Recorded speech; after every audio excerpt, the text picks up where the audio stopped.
All right, so get this. We're diving into YouTube and crypto. Oh, yeah. You know MrBeast. Of course. Everyone knows MrBeast. 320 million subscribers. It's insane. It's wild. Like, the whole U.S. is watching him. And that's where things get interesting because we're looking into, like, how much money are we talking? Well, they say from Super alone, he made over $11 million, like an $11.45 million kickback. From just one token. Yeah, and it gets worse. They say he was running a pump and dump scheme. Okay, hold on. I'm not a crypto expert. Break that down for me. What does pump and dump even mean? So imagine this MrBeast tells his massive audience about this amazing new crypto token. Right. Everyone trusts him. Exactly. So people rush to buy it. The price goes way up. Then what? Then, bam, he sells all his tokens at the high price, making a ton of money, and everyone else is left holding these tokens that are now worth way less. Ouch. So he gets rich and his fans lose money. Yeah, basically, that's what they're alleging. That's messed up, especially since a lot of his fans are young and might not understand how risky crypto can be. It's a big concern for sure. Has MrBeast said anything about this? Not publicly. He hasn't addressed these allegations at all. So nothing's been proven in court or anything? Right. It's all still under investigation. But even if he didn't do anything illegal, it still raises some big questions about influencer responsibility, right? Absolutely. I mean, if these claims are true, he was misleading millions of people. With real financial consequences. Exactly. And that's why this has caught the attention of not just crypto people, but also the U.S. Department of Justice. Really? The government is looking into this? Yeah, they actually have a whole team dedicated to crypto crime. Wow, a whole team. Yeah, it's called the National Cryptocurrency Enforcement Team. They were formed back in 2021. So this is serious stuff. They're not messing around. Nope, they're cracking down on crypto scams. So it's not just about protecting people's money, it's about protecting the whole market. Exactly. The integrity of the market is at stake. Okay, so we've got these digital detectives, we've got the government, and we've got one of the biggest YouTubers in the world.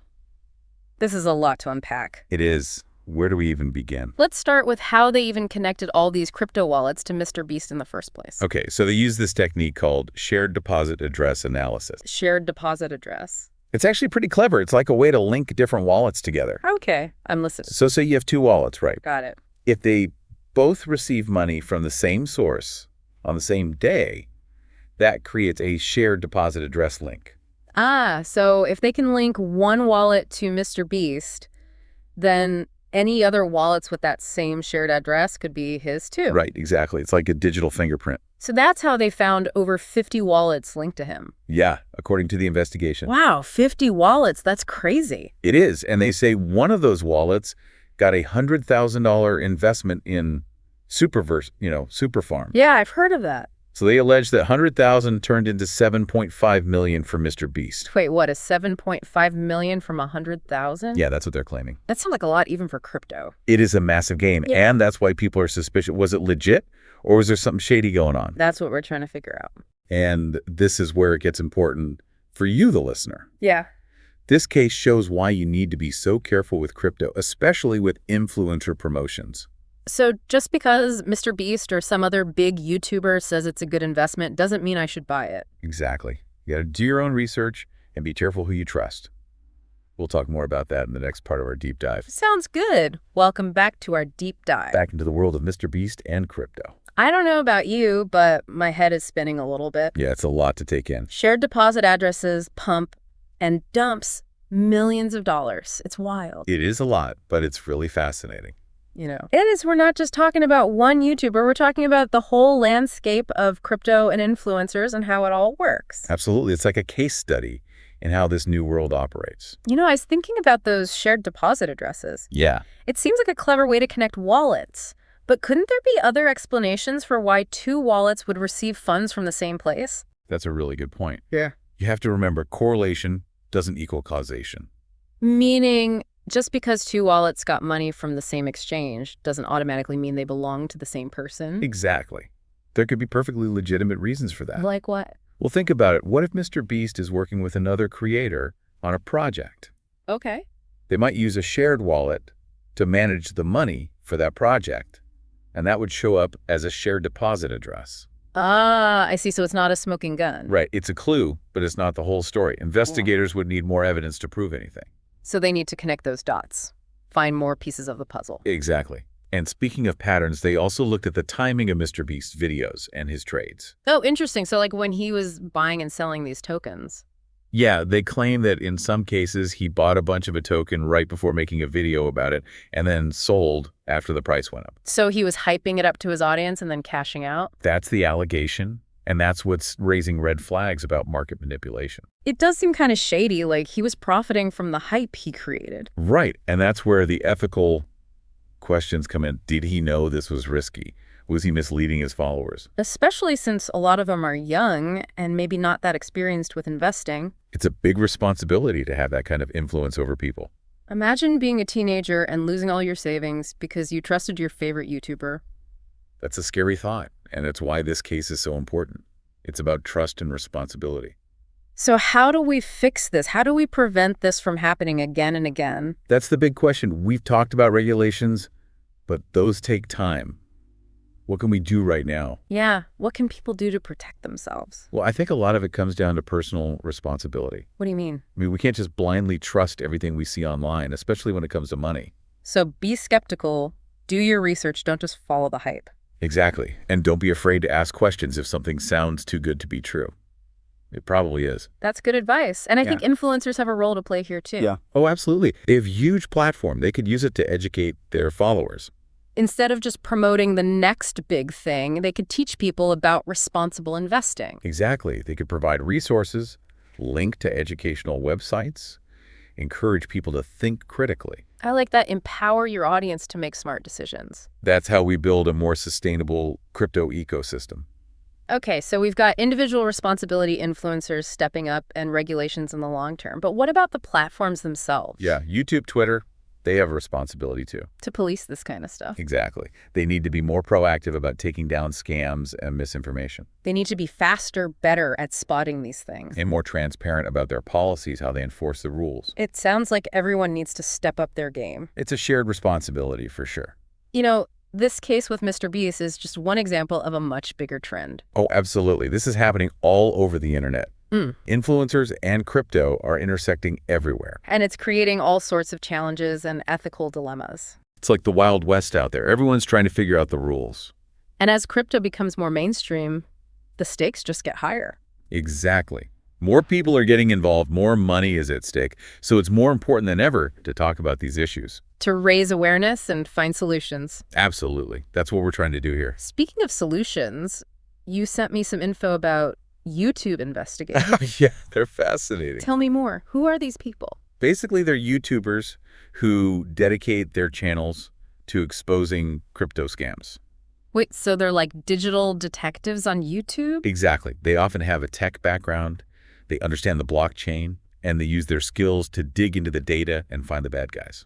Wow, so there are YouTubers out there fighting crypto crime. That's amazing. How do they even do that? They use all sorts of tools and techniques. They analyze transactions, track wallets, look for suspicious patterns, and they often work together sharing information. So it's like a network of detectives, a decentralized justice league. I love that analogy. It's very fitting, and they play a really important role. Yeah, they're protecting people from scams and holding the bad actors accountable. Exactly, and they're educating the community about the risks. They're filling a gap that traditional law enforcement can't always reach. That's a good point. Oh. The Department of Justice focuses on the big cases, the organized crime.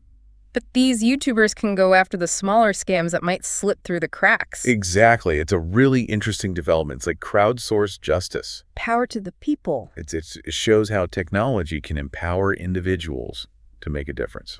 Okay, so we've got investors, influencers, platforms, government agencies, and now YouTube investigators.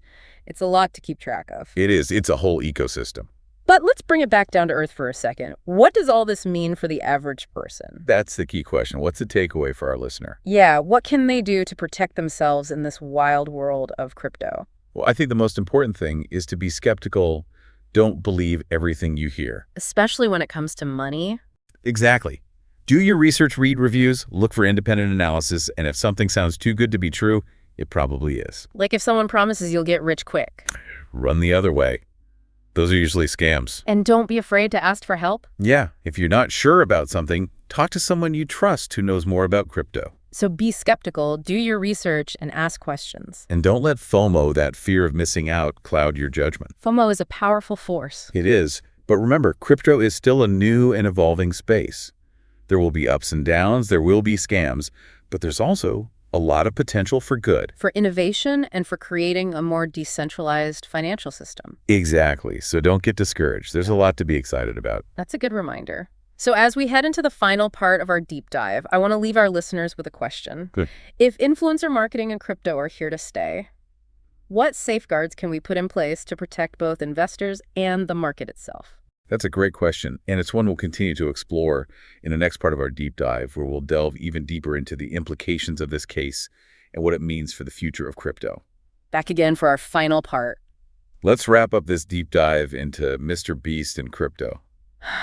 So much to think about. Yeah, a lot of ground to cover. We've talked about responsibility, transparency, all that. Right. The need for safeguards.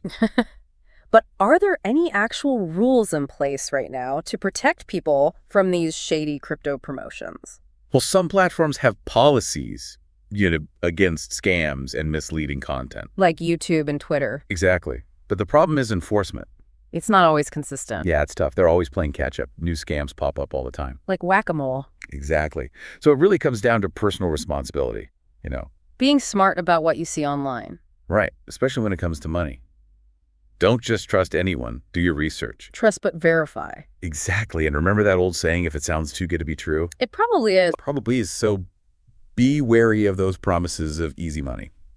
Okay, now what about the government? We talked about that crypto enforcement team. The National Cryptocurrency Enforcement Team. Right. Are they going to get involved in a case like this? It's unlikely. They usually focus on the big fish. Organized crime. Yeah, money laundering, ransomware, things like that, where crypto is used for illegal stuff. So not really individual influencers, unless it's a massive case with tons of victims. Right. But their work is still super important because it sets a precedent. It shows they're taking crypto crimes seriously. Exactly. And that helps create a safer environment for everyone. So they're like the big picture guys, and then we have the YouTube investigators. Right. Filling in the gaps, focusing on those smaller cases that might slip through the cracks. It's like a two-pronged approach. Exactly. Different players, different roles, but all working towards the same goal. A safer crypto ecosystem. Exactly, making it more transparent, more accountable. This whole case with MrBeast, it's definitely created some unease in the crypto community. Yeah, especially for newcomers. It kind of reinforces that image of crypto as this risky Wild West. It does, unfortunately. Yeah. And we have seen those scams, those rug pulls. People losing their money. Yeah, it hurts the whole industry. Makes it harder for legitimate projects to gain traction. So how do we rebuild that trust? Transparency is key. Projects need to be more open about what they're doing. Exactly. Show their financials, answer questions, be upfront about the risks. And not just projects. Everyone needs to be accountable: developers, investors, influencers, journalists too. Absolutely. And it's interesting that a lot of the digging in this MrBeast case was done by independent journalists. Not big media companies. It shows the power of citizen journalism. Anyone can be an investigator now. Exactly, with the right skills and access to information. It's like a crowdsourced investigation. It is, and I think we'll see more of that in the future. Technology is giving people a voice. It's exciting, but also a little scary. It is. It's a new world. We're all figuring it out as we go. So what's the big takeaway here for our listeners? Be critical. Think for yourself. Don't just blindly trust anyone. Exactly. Do your research, evaluate information carefully no matter where it comes from. Because ultimately, it's your money, your responsibility. Right. You're in control of your own financial decisions. We're living in a time of massive change. The digital age is upon us. Things are moving fast. And it's not always easy to keep up. So how do we navigate this new world? Be adaptable, be open to new ideas, and never stop learning. That's great advice. Challenge your assumptions. Yeah. Question the status quo and embrace the unknown. Because that's how we grow, how we thrive. Exactly. And remember, the best investment you can make is in yourself. Your knowledge, your skills, your ability to think critically. Those are the tools that will help you succeed in this ever-changing world. Well said. That wraps up our deep dive into MrBeast crypto and influencer marketing. A wild ride for sure. We hope you learned something today. And that you'll continue to explore these topics. Keep asking questions, keep learning, keep diving deep. Until next time, stay curious.